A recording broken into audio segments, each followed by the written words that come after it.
সবাই তো বুঝতে পারছেন আসলে পয়েন্ট টেবিলে আমরা একদম নিচের দিকে আছি, তো সেক্ষেত্রে তো আসলে আমরা ভালো অবস্থায় নেই, যেহেতু আসলে ভালো ক্রিকেট খেলিনি আমরা। দেখেন আসলে টি-20 ম্যাচ তো মানে প্রতিটা সেকেন্ডে ম্যাচ ওরিয়েন্টেড ম্যাচ হয়, তো সেই ক্ষেত্রে আমরা কোথাও না কোথাও তো একটু হয়তো বা মানে ইয়ে ছিল, এই জন্য হয়তো বা আমাদের সেই জিনিসটা হয়নি। স্বাভাবিক, এই যে আমাদের দেশের অ্যাসেট একটা প্লেয়ার, সেক্ষেত্রে সে রান যদি করতো, আমাদের টিমও ওইভাবে ওকে নিয়েছে যে ও আমাদের একটা ওরকম একটা পারফর্ম করবে, কিন্তু আর আল্লাহ দিলে ও তো করতে পারেনি আর কি। তো তার জন্যে আমরা দোয়া করি যেন ওয়ার্ল্ড কাপে যেন আমরা ভালো ক্রিকেট খেলে। না, রেজাল্ট ওটার জন্য যে আসলে আমরা খারাপ ক্রিকেট খেলেছি তা না, আসলে ক্রিকেট তো আসলে মাঠের খেলা, মাঠে আমরা ওইভাবে আমরা নিজেকে উপস্থাপনা করতে পারিনি। তার ভিতরে ওইটা একটু ইস্যু থাকতে পারে, কিন্তু আমরা মাঠেই যে বৃত্তের ভিতরে আমরা ভালো ক্রিকেট খেলিনি। আমরা যখন প্র্যাকটিসটা হচ্ছে আমাদের ম্যাক্সিমাম টাইমে, তখন কিন্তু 100% তার শর্টস কোয়ালিটি সব কিছু কিন্তু 100% হচ্ছে।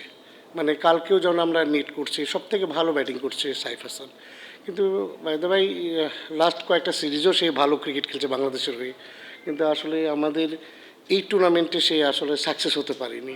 আজকের উইকেট খুব ভালো ছিল, আজকে আমাদের উইকেট কিন্তু আপনারা দেখবেন, আপনারা ম্যাচটা যেহেতু আপনারা দেখছেন, আজকের উইকেট কিন্তু অনেক ভালো ছিল। সেকেন্ড হাফে ব্যাটিং করার জন্য আরও ভালো ছিল।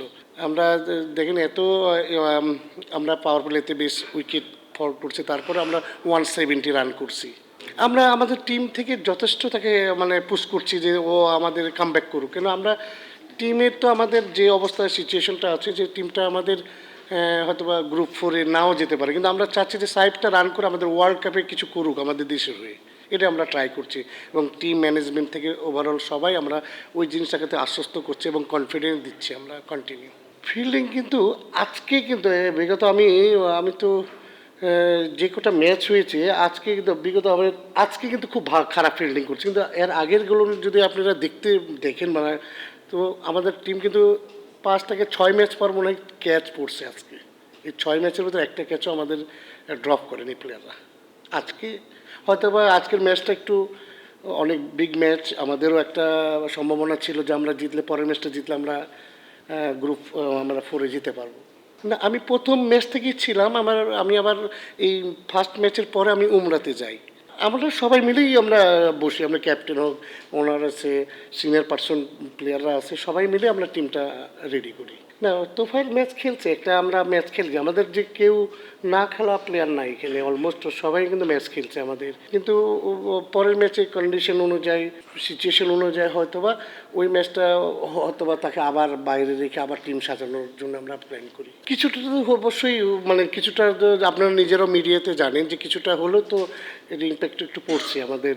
যেন সাপোজ আপনার বাসাতেও যদি আপনি স্লিপ মানে ঘুমিয়ে থাকেন, তারপর প্লাস হলো হঠাৎ করে কেউ যদি রুমে যেয়ে যদি নক করে ঢুকে যায়, তা আপনি তো অন্য অন্য পরিস্থিতিতে হয়ে যাবে। সেইটাও আমি বলতে পারছি না যে আসলে আমরা না, নাসিরের ওর হিপে লাগছে, আর হিপে পেইন আছে, ওর ব্যাটিং অর্ডার যে জায়গায় নামে ওই জায়গায় ছিল, কিন্তু ও পরে আমাদের যে ফিজিও আছে সে বলছে যে ও এখন মানে মাঠে ব্যাটিং করার মতন অবস্থা নেই। আমি কয়েকটা লাস্ট টুর্নামেন্ট আমি যেমন বরিশালের হেড কোচ ছিলাম, বিগত টাইমে আমি রাজশাহী নর্থের বিসিএলেরও হেড কোচ ছিলাম। আচ্ছা, বিপিএল আমার এই ফার্স্ট টাইম আমার এটা আমার মানে আমি আসলে এক্সাইটেড ছিলাম, একটা হেড কোচ হয়ে এসেছি, কিন্তু আসলে সাকসেস তো আমি লাস্ট 3 ম্যাচে আমার টিম ওরকম কিছু করতে পারে, কিন্তু স্বপ্ন তো মানুষের থাকে যে সামনে আমি আরও বেটার জায়গায় যাব। না না না, এটা ম্যাচে একটা হতেই পারে, একটা ম্যাচ ক্যাচ মিস হতেই পারে, এটা ও বাইরের কিছু ইফেক্ট পড়েনি, এটা হয়ে গেছে। হ্যাঁ, সাইফের সঙ্গে কথা বলা হয়েছে, এবং সাইফও মানে যেগুলো জায়গায় দেওয়া আসলে অনেক সময় যেন নতুন বলে অনেক সময় অনেকের মুভমেন্টের সমস্যা হতে পারে, তো কিছু সেটেলমেন্টের জন্য কিছু পিছনে নিয়ে সবাই সেট করে আবার উপরে নেওয়ার জন্য এরকম একটা প্ল্যানিং আমরা করেছিলাম, এবং সেও ওটাতে রাজি ছিলেন।